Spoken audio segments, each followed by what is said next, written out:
EPFO's approach is that let us provide succor and relief and liquidity to our stakeholders, which means both employers as well as employees. So the approach is that let us facilitate them. For the employees, they should not feel that if because of lockdown they are not able to work and therefore they may be finding it difficult to get salaries. So they have their hard-earned money, which is parked with us, where we give a very good rate of interest, as everybody knows, which is also tax-free. And they should have this feeling, a confidence that whenever they require money, EPFO should be able to give that money back to them. And therefore, when this lockdown was announced and we could, feel that there will be difficulties for the employees, we came up with a very new scheme. In fact, we brought amendment in the scheme. In fact, there are very few organizations which have brought, in terms of amendments. We thought in terms of amendment. We brought out an amendment in the scheme, and we created a new provision for the pandemic kind of situation, where we said that anybody who has an account with us can draw up to 75% of his total balance with us, subject to 3 months of wages. So at least he is free for another 3 months, even if there is a delayed payment of wages, or he may get wages later on, or because of lockdown, there may be a difficulty in getting wages. At least he has that money for 3 months, right? And I'm very happy to share with you, Mr. Vig talked about it, that, although he said 25 lakhs, but I think we will reach that figure in next 2 days. By Sunday, I think we will cross that figure. But today we have reached 23 lakhs.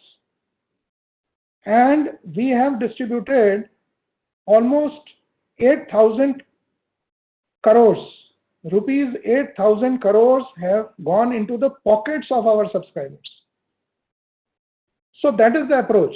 So we have created liquidity for our subscriber to the extent of 8,000 crores, giving them peace of mind that, although I have taken it out from my deposit, but I can spend it whenever the need arises, and I am not worried that who will take care of my daily needs. So that is the kind of approach for the employees. Now let us come to the employers. The approach was, again, to see that they have liquidity in their hands to start the business. In the lockdown situation, we understand they have a lot of unsold inventory. They are not able to produce. They cannot sell their produce in the market. They cannot get money back, and therefore they are in great difficulty in terms of cash needs, in terms of liquidity needs. And the government has also recognized that. Therefore, the government has also come out with a lot of liquidity measures. In tune with that, we decided in the first phase, when the PMGKY package came, that let us first take care of the small segment, which is less than 100, where people are earning less than 15,000 rupees. And therefore, government came out with that package, and we said that 24%, I mean, that is a big sum. It is not a small sum. 24% government will provide. So government is putting that money in the accounts of, the people who may not be getting salary or whose salaries are delayed, right? So again, this is creating not less than 2,500 to 3,000 crores of liquidity in the hands of both the employers, the 12%, and 12% the employees. Now we have come out with a third scheme again, because we saw that our earlier package was only helping very small segment of MSMEs, right? So we decided that how to broaden that approach. And now you must have seen 2 days back, Honorable Finance Minister came out with that package where we said that it will be reduced from 12% each to 10% each for everybody now. So anybody who is a EPF establishment, which is a EPF subscriber, even for exempted establishments, let me tell you, even for exempted establishments, now it has been reduced from 12% to 10%. And this is going to put almost more than 6,000 crores, 6,750 crores of liquidity in the hands of the business and the employees. So that is the approach. Approach is to provide as much liquidity as possible to start the business and to have a decent living. So we are focusing on both ease of doing business, which is the Honorable Prime Minister's goal, and ease of living, which is again the Prime Minister's goal for the subscribers. So we are working on these two missions. Now, how can we be successful in these two missions? We cannot be successful in these two missions unless and until we are able to reach out and people understand our schemes and people act accordingly. Now, as you know, when we give COVID, under the circumstances, nobody can go physically to the office. Nobody would like to go physically to the office. And therefore, our whole focus on eKYC, our focus on digital, receipt, the digital payment system, and, the mobile app, Umang app. Now, I would like to tell everybody who is listening to me here that on the Umang app, 88% footfall is from one single organization in the country, and that is EPFO. All the rest, Umang app is available to all the organizations within Government of India, but all the rest are hardly 12%. EPFO alone is 88%.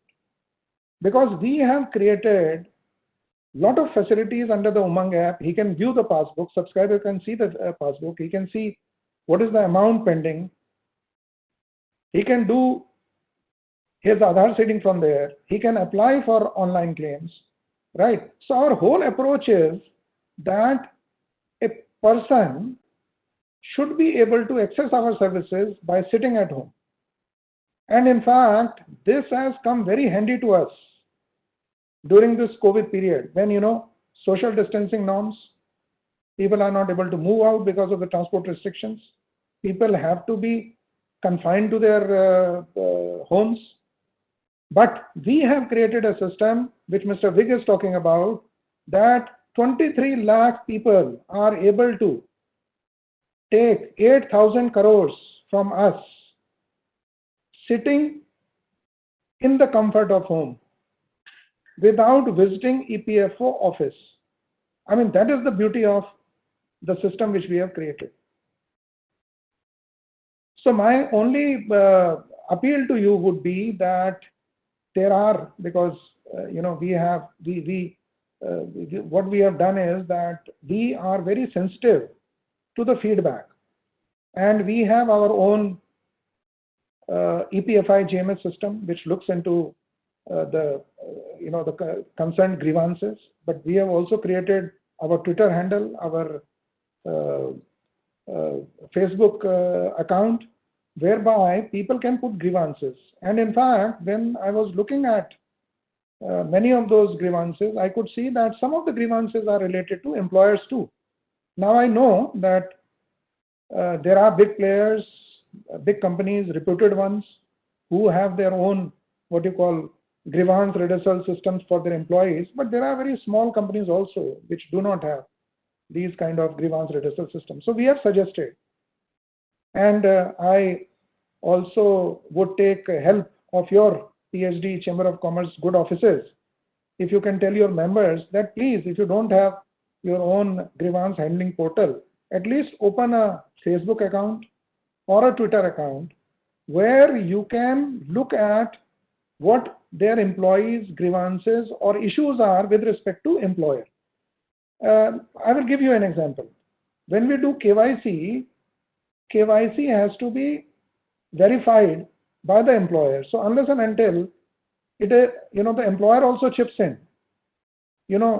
Howsoever the employee may try, to get his KYC done. Without the employer's help, it does not get done. And if it does not get done, then he is not able to take that COVID advance. So I will appeal to you, all of you, that please look at what are the issues of the employees. And if you feel that those issues are with us, then definitely you can send those on EPFI GMS to us. But at the same time, whatever you can do for your employees, you please do that.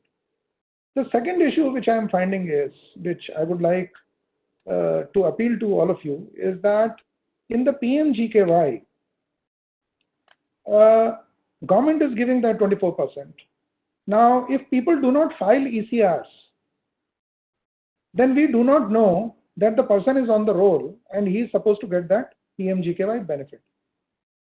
That is why we always told you that please keep on filing your ECRs. Don't wait till the last moment.